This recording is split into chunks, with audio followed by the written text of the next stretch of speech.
Hey guys, Moan Pobert here, more than 10 times entrepreneur, business buyer, investor. I'm out there looking to buy businesses. We're doing roll-ups in the US, UK.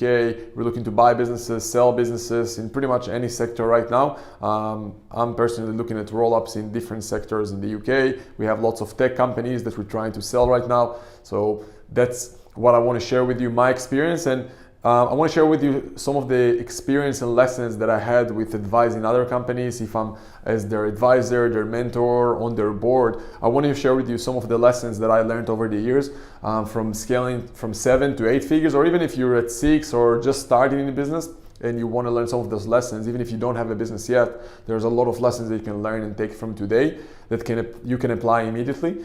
I'll share with you all of those lessons that I saw in advising other people and what worked really well for them to scale from 7 to 8 figures really fast. I'm talking 1, 2, 3 years. They can scale from 7 to 8 or even faster if they're starting from scratch.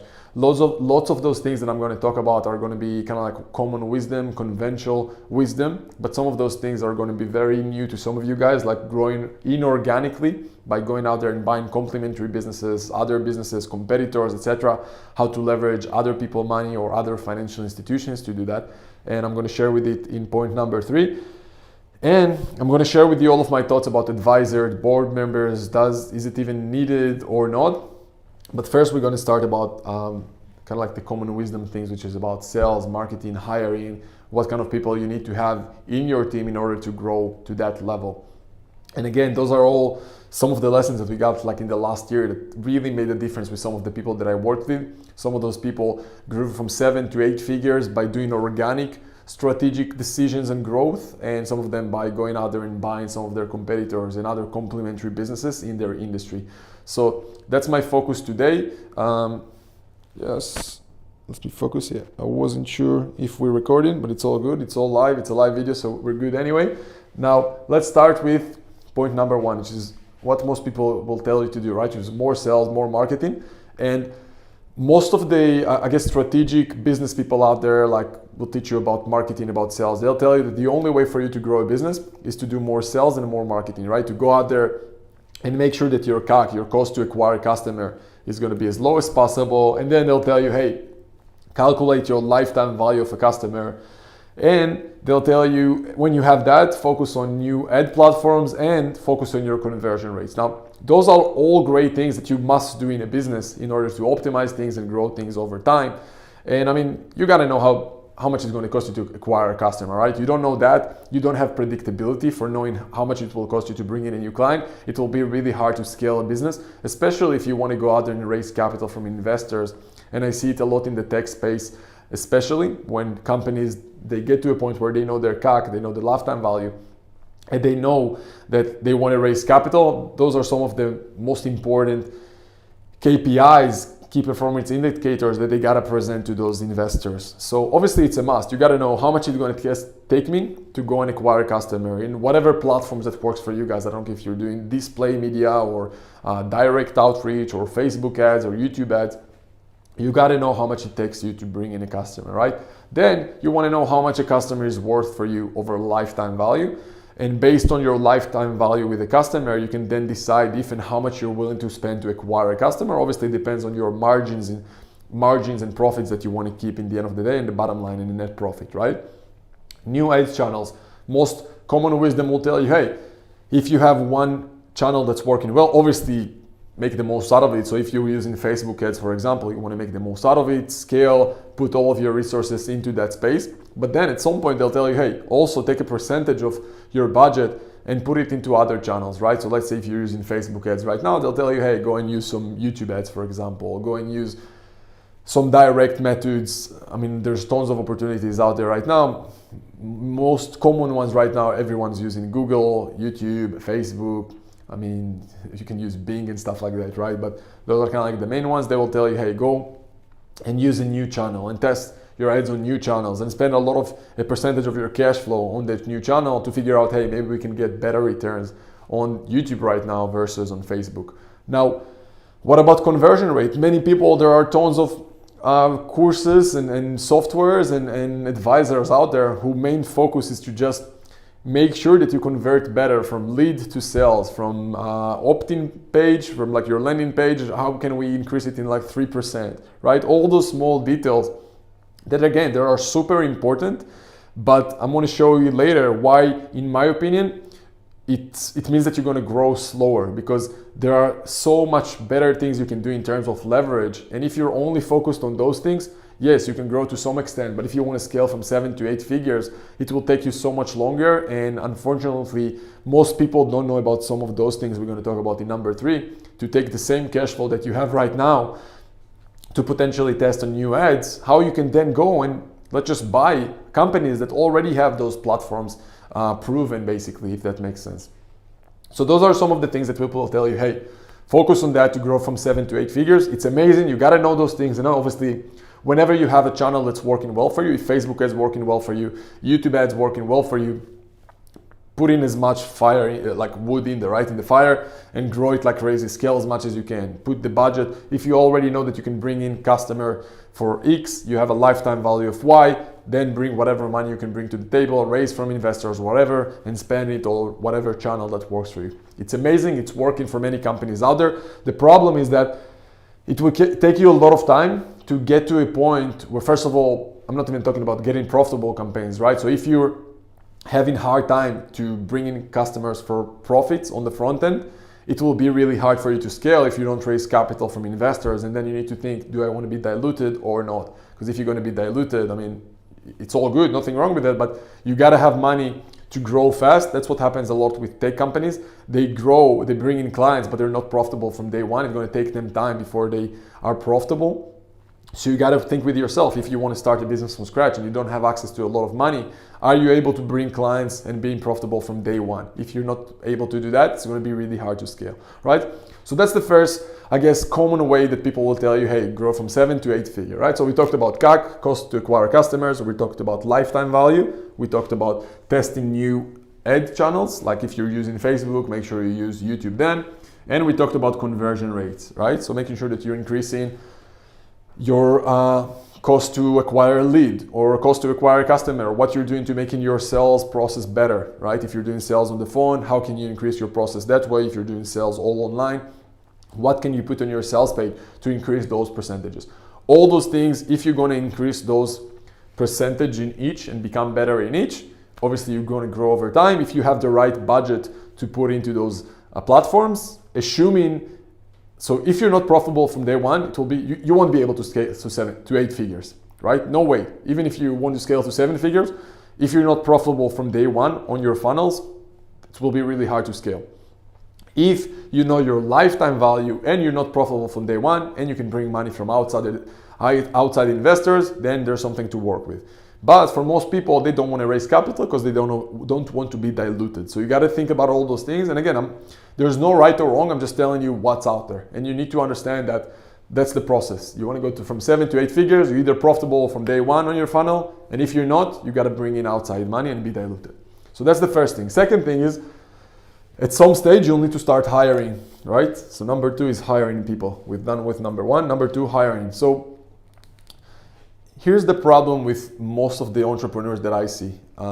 It's really hard to be good entrepreneur and a good manager at the same time, because I think, and I'm not the first one who's saying that, with business, you either an entrepreneur, have lots of ideas, or you're more of a manager, someone who can take ideas and implement them and can do things on a repeat basis, if that makes sense, and repeating things again and again.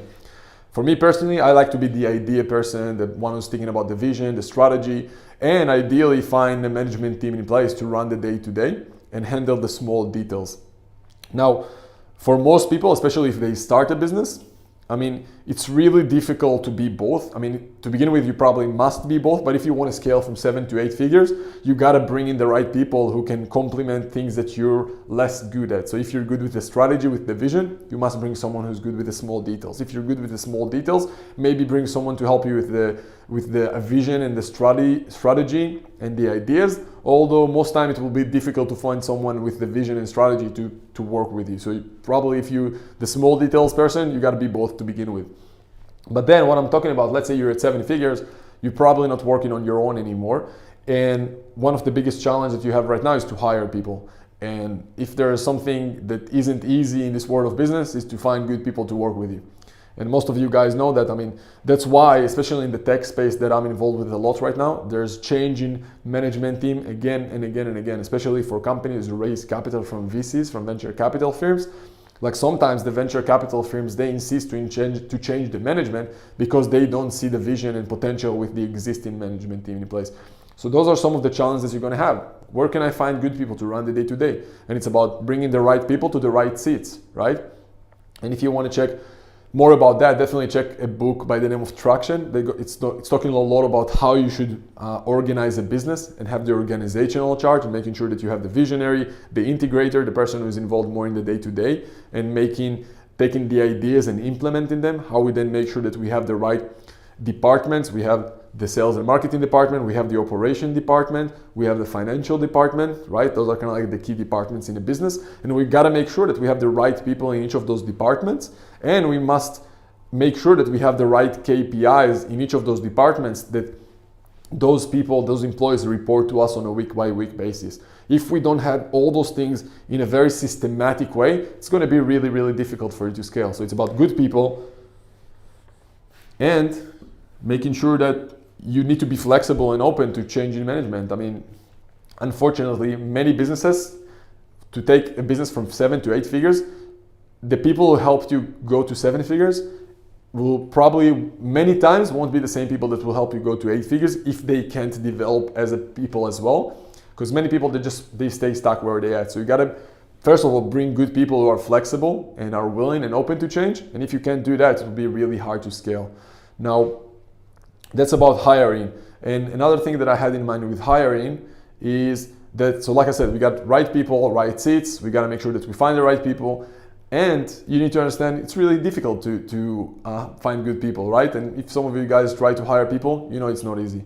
Now, those 1 and 2, those are basically what 98 or 99% of people will tell you that you should grow a business, right? So get better at sales and marketing, get better at hiring, and obviously with hiring, having the right systems, the right procedures, the right organizational chart, right? And with hiring, the best way for you to grow fast is to have systems and procedures down to the T. Like at this stage, if you want to grow from 7 to 8 figures organically alone, you must make sure that you have the right processes. So you want to get to a point in your business where you can bring a random person from the street and put him into any task in your business, and that person from the street can now read a manual of step-by-step process, what they need to do in order to take over that role inside your business. If you don't have that, if you can't replace people fast, you don't really have a business. You have a business that is dependent on few key individuals, and if they leave, there's no business basically. So a legit, sustainable, established business must have those processes, those manuals of literally A to Z process, like explaining to a little kid what they need to do exactly. If you don't have that, it's going to be really, really difficult to scale. So again, this is kind of like the end of 1 and 2, and those are crucial if you want to grow from 7 to 8 figures organically.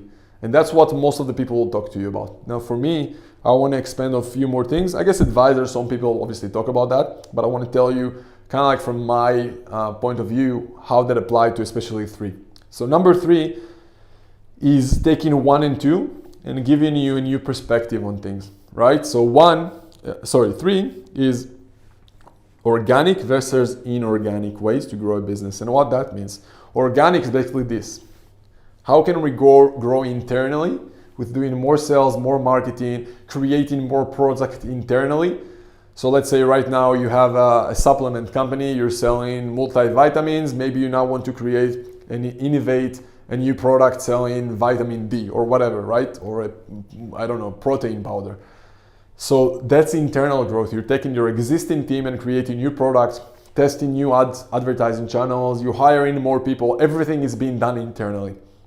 What I want to open your eyes to is the fact that you can also grow inorganic or external growth, which is to go out there and many times take the same amount of money that you're testing on new channels, take that money and just buy that company that's already existing out there instead of creating everything internally. So for example, like we said, let's say you have a supplement company, you're selling right now multivitamin, and let's say the second product that you want to innovate or bring to the market is a vitamin D, right? Or whatever new vitamin you want to sell to the market. One thing you can do is, innovate, go to the factory and ask for new products and test new products, and then send it to your existing list of clients and see how they respond to that. You can do all that and test sometimes hundreds of thousands of dollars just on creating the product and then testing the product and creating new marketing campaigns for those products.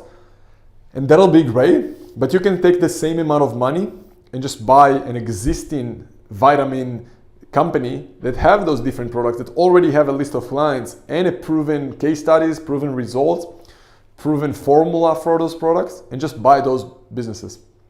And the way it works is that we're taking whatever capital we already have that created from step number 1 and 2, we take that capital, we then go and find a business that we want, either a complementary business to ours, either your competitor, and you buy them, and then you implement them and merge them together. Now the beauty is when you go out there and try to buy a complementary business to yours, a competitor of yours many times, it will take you literally, and I'm going to show you how, the same amount of money, if not less, to buy an existing established business than it is to start from scratch. And the reason for that it's even possible is that when we buy an existing business, we can use the business assets to pay for the business. So let me give you an example, right? So we talked about a business that we want to buy. Let's say we want to buy another supplement company. Let's say our business right now is a 7-figure business. Let's say it's making $2 million in revenues, doing $200,000 in profits, in bottom line profits. And we now look for another business selling different vitamins, doing also $2 million in revenues, $200,000 in profit. That business that we're now looking to buy, because we present ourselves right now as buyers and as investors, as a company that want to grow, or even as an individual entrepreneur who want to start his first business in an acquisition. So like we say, it's basically starting your entrepreneurial journey with buying a business versus starting from scratch. So you can do the same. You don't need to have an existing business. But you can now go to an existing business that's already existing, already established, already have hundreds of clients, if not more, already have employees, revenues, profits, track record in the market, brand recognition, and you can go to them and you can present yourself as the buyer, obviously get access to all of their data, their financials, sign NDAs if needed for them to feel comfortable sharing their numbers with you. But then whenever you have their financials and their numbers, you can take those numbers and go to financial institutions and they will give you money based on that business assets. For example, every business, you have a P&L, balance sheet, obviously, and that second business balance sheet now I have lots of assets like cash, inventory, equipment, accounts receivable, sometimes real estate that the business is working with or own. And you can take all those assets, like I said, to financial institution that will give you money based on the business that you don't own yet, based on their assets. And same way that you buy a real estate, right? Let's say you want to buy a home, and I'm sure you know people who bought homes, they can raise money from banks, from financial institutions, on a home that isn't even theirs yet, right? And you can do the same with business. And the beauty is that then the money that you made in step number 1 can be leveraged. I mean, you can take that money and combine that with the money that you raise from financial institutions, and you're invincible. And let me share with you even something more exciting is that when you buy an existing business, it's very common that at least 33% of the purchase price for a business will be paid over a period of time. And when I'm saying that, imagine you buying a complementary business to yours right now. You pay them at least 33% over a period of time. That percentage can be paid from the cash flow that the business is already making. So you basically only need to come up with up to, let's say, 60% at closing when you're buying those businesses, and at least 30 or 40% can be raised from financial institutions. And then you can bring in the rest of the money from your own pocket that you already created from growing organically to 7 figures, for example.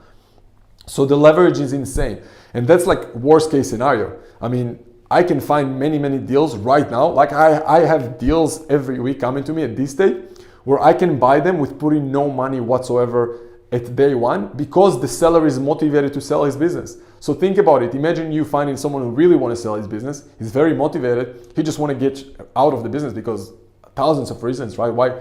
It's like you would ask me, why would someone want to sell a house? Same reason applies for businesses. Many people want to retire. There are millions of baby boomers who want to retire. They don't know what to do with those businesses. People unfortunately have some family issues or health issues. Many reasons. Many times people are just tired running the same business for many years and they want to sell it. And when you find those motivated sellers, you can then negotiate even much more amazing negotiations. You have much more leverage negotiating with those business owners. And when you have that, I mean, the sky's the limit. And you can, like I said, take a business that's making already 7-figure a year. Let's say, let's say you have a business doing 2 million a year in sales. You now go and find other businesses and you find them the same way that you find new customers. You just go and now find business owners instead of finding more clients. So you can now grow, instead of one client at a time, you can grow one business at a time. And it's literally the same process that it takes to take one client, to bring one client, same process applied to bring one business. And maybe in the B2C, you can bring clients really fast, like you can make an ad today and bring a client tomorrow. But if you're selling B2B, you all know B2B, like large deals in B2B, can take you months. And same here. A business acquisition can take you 2-3 months. And I'm talking about big, large business acquisition and including due diligence sometimes.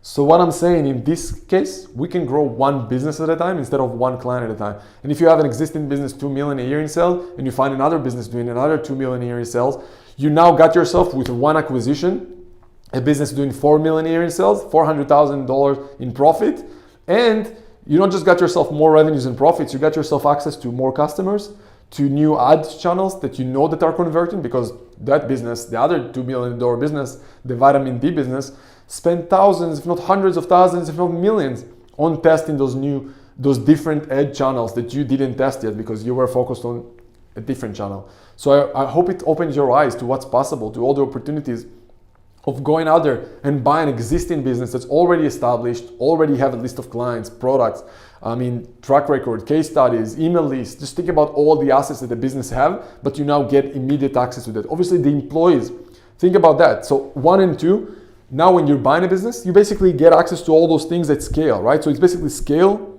from day one. So think about it. You have a business doing 2 million a year in sales. You just need a few deals to get to 8 figures. Instead of growing one client at a time, that could take you years to get to 8 figures. Here, how many deals you need to get to 10 million? And I'm telling you, to buy a business doing 5 million a year in sales or to buy a business doing 1 million a year in sales, it's the same process. Obviously, ideally, you want to find also someone who's motivated to sell because it's going to help you with the negotiation, and then you need less money, if not at all, from your own pocket. Is it better that you have more money from your own pocket, from a business that you grew already? I mean, obviously it's a bonus, but it's not a must. If you start from scratch and you don't even have a business yet, you can still buy those businesses and it's all good. But obviously if you have more capital to play with, it just means that you have access to more deals.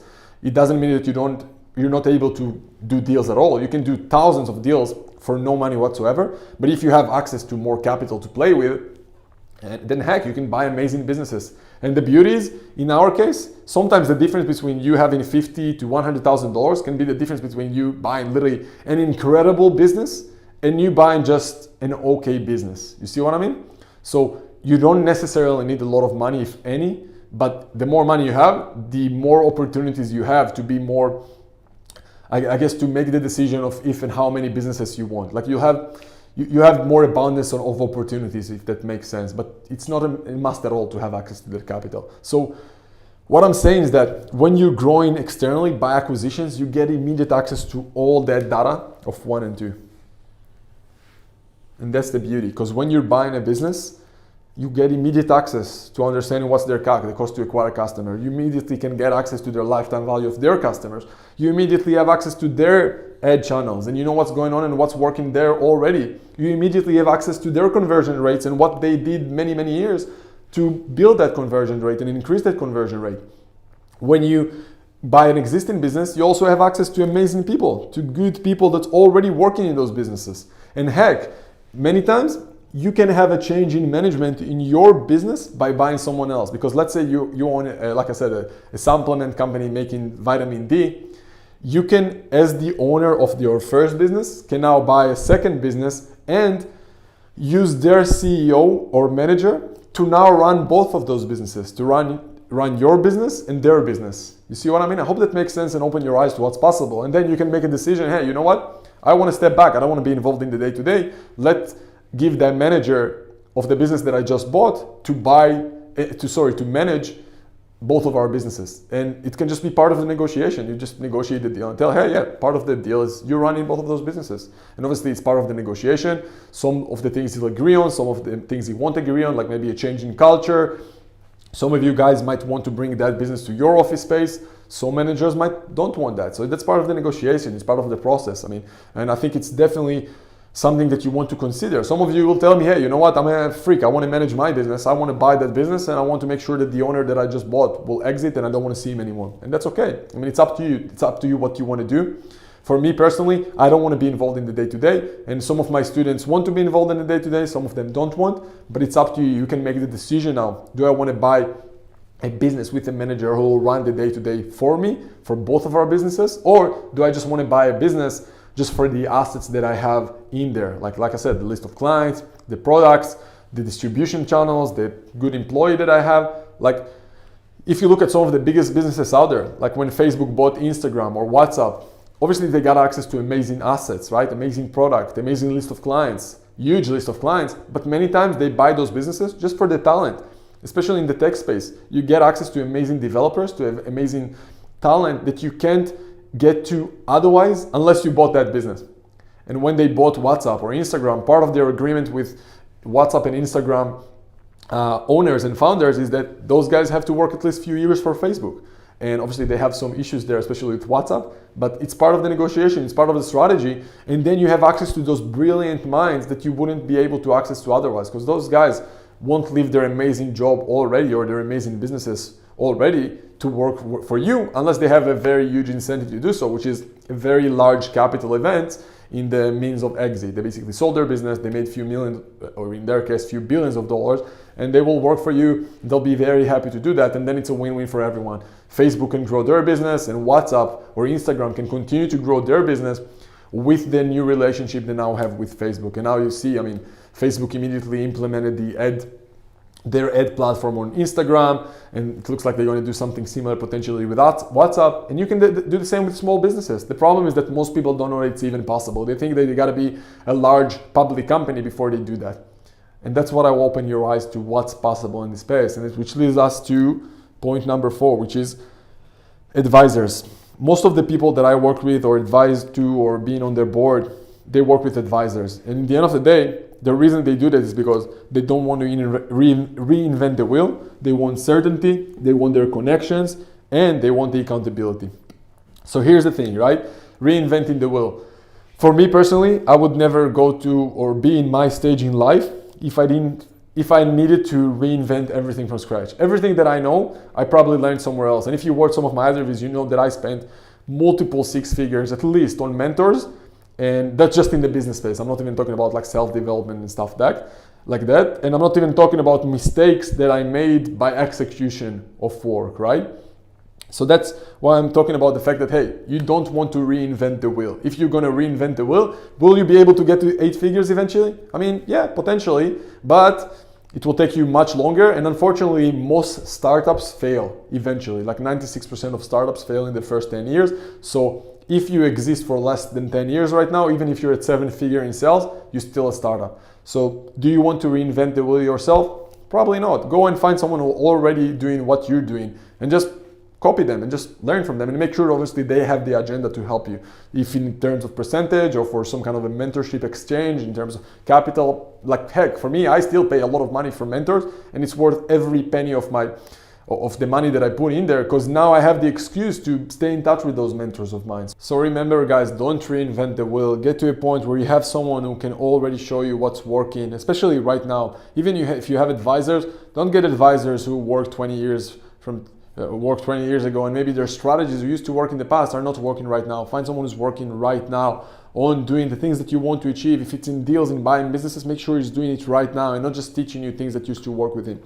Make sure that he's there to stay in touch with you on a regular basis, and you have actual proximity to him, that you can access him directly and not just his team, because what his team knows, it can be very, very different to what he personally knows. So make sure you have the direct access and support. And Make sure that you ideally also have access to the connections and the Rolodex that he built. If it's in our case, buying businesses to financial institutions, to the ways that to find deals right now, that's working right now, and the accountability. Because if you don't have the accountability, guys, I don't care how much information you watch, how many books you bought or read, or how many courses or masterminds or week-long events that you attend to, or how many videos and like this that you watch even. Unless you have the accountability and support while you're taking action, it's going to be a completely different world, right?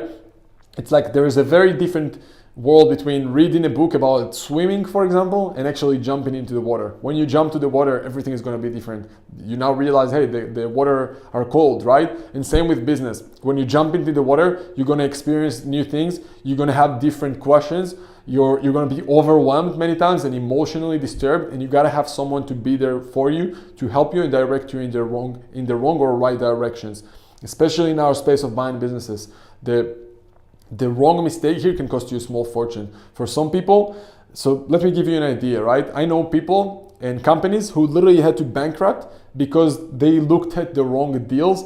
And so for example, when you buy a business, you need to do due diligence for a business with accountants, with lawyers. And those companies, the company that I talk about, they did due diligence on deals, paying accountants and lawyers by the hour.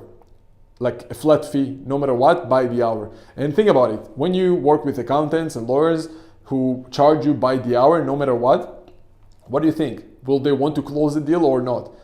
Most likely not, because they want to work more hours. So one of the ways that I work with some of the students that I consult or advise or on their board, I make sure that we find accountants and lawyers and we know how to negotiate with them so they only get paid if and when the deal is being done. Otherwise, like the company that I'm telling you, it's a very large company that some of you might know. They literally bankrupt because they try to close few deals, and eventually in the due diligence, they figure out that they don't want to do those deals, and they still had to pay multiple six figures in due diligence for each of those, for the accountants of lawyers and lawyers, right? And that can destroy any business, those fees. So unless you have some kind of agreement where you're only paying for accountants and lawyers if and when the deal is being done, that alone can destroy you. And there's lots of things in the process that can really screw you if you don't have the right process to find those deals and you're just looking at any deal. Like I know some people who suggest companies or entrepreneurs to cold call companies. And I mean, will that work? Potentially yes, but we're in 2018 right now, almost 2019. Cold calling, I don't think it's the most effective way to work right now. Can it work? Yes, but it's going to take you so much longer. And again, don't reinvent the wheel because it's going to take you forever, especially if you want to grow to 7, 8 figures. I mean, can you sustain a 6-figure business doing all those ineffective ways? Maybe you don't have any support and accountability, perhaps. But if you want to get big results, you want to get to 8 figures, you want to have the lifestyle and be able to step back and have management team in place, you want to then maybe be the strategic person and do more deals, then you got to step up, you got to get the right advice, you got to ideally grow inorganically as well and grow externally and not just organically. And then you'll have access to all those things again and again and again. You'll have access to better sales, better marketing, obviously better people, better systems, better procedures, and then you'll be able to grow much faster and in a much more sustainable way. So I really hope you got some value here, guys. If you got some value, we're going to put links somewhere below this video for more free training for me. And yeah, I really hope you enjoyed it. Actually, if you watch until now, we're going to put some links below, but if you want, also go to moranpober.com/talk. And if you want me and my team and me personally to help you grow your business or to help you buy your first business, but buy existing one versus starting from scratch, or you want to grow your existing 6 or 7 figure business by acquisitions, by going out there and buy some complementary businesses and competitors and leverage other people's money, OPM. So if you want some of that help and you want me to help you to scale from 7 to 8 figures business, like some of my students, like I said, some of the guys I worked with bought 3 businesses in less than a year. Each of those businesses doing at least $1 million a year in sales. We have a guy, Dan, did more than 30 deals. And those are the type of results that are possible. Is it for everyone? No, but I know that if you're going to follow the right strategy that I'm helping my students to work with, and you have the right accountability and support, you can get those amazing results if you're committed to the results and you're not living from your fears and excuses. Is it going to be new for you and overwhelming and sometimes outside of your comfort zone? Yes, obviously, because it's going to be something new for you, especially if you never bought a business before, like anything in life. And every time you do something new, it's going to feel a little bit uncomfortable at first. But trust me, after you do one deal, you'll want to go in to continue to do that again and again and again. It's going to be addicted. So if you want to learn more about that, how to work with me, and you want to schedule a call with me and my team to figure out if this process of growing by acquisitions, buying businesses can fit you, go to moranpober.com/talk. You can see the details there, see all the testimonials from all the other guys, see some of the results that are possible, and schedule a call with us. I mean, I know for sure that I don't care if you're going to work with us or not. I know for sure it's going to be probably one of the best hours you spent this year. And because we're going to help you figure out where you're at, where you want to go. And let's figure out if we can help you fill that gap. And something that we do as well is if we know that we can't help you, we sometimes redirect you, or we will redirect you if we feel like we can help you to someone else in my network to help you with your outcomes. So no matter what, we just want to make sure you get value, you get clarity, and we can help you figure out if we can help you with your outcomes, and ideally get you to a point where you're doing at least 8 figures in sales, or maybe even more. Eventually, maybe we can even help you exit some of those companies for 8 figures in cash, bottom line, into your bank account. And that's where you can add a lot of value to you as well. We have access to lots of buyers out there who are looking for great businesses. And that's some part of the work that we're doing with our clients. We help them buy businesses, doing roll-ups, and then potentially position them for exit for large multiples and capital events. So I really hope you got some value here, guys. See links again somewhere below this video, or go to moranpober.com/talk if you want to schedule a call with us directly. Other than that, I really hope you got some value here. If you like it, share this video with your friends or someone you think can get value from this. And yeah, that's it. I hope you enjoyed it, and I'll see you soon.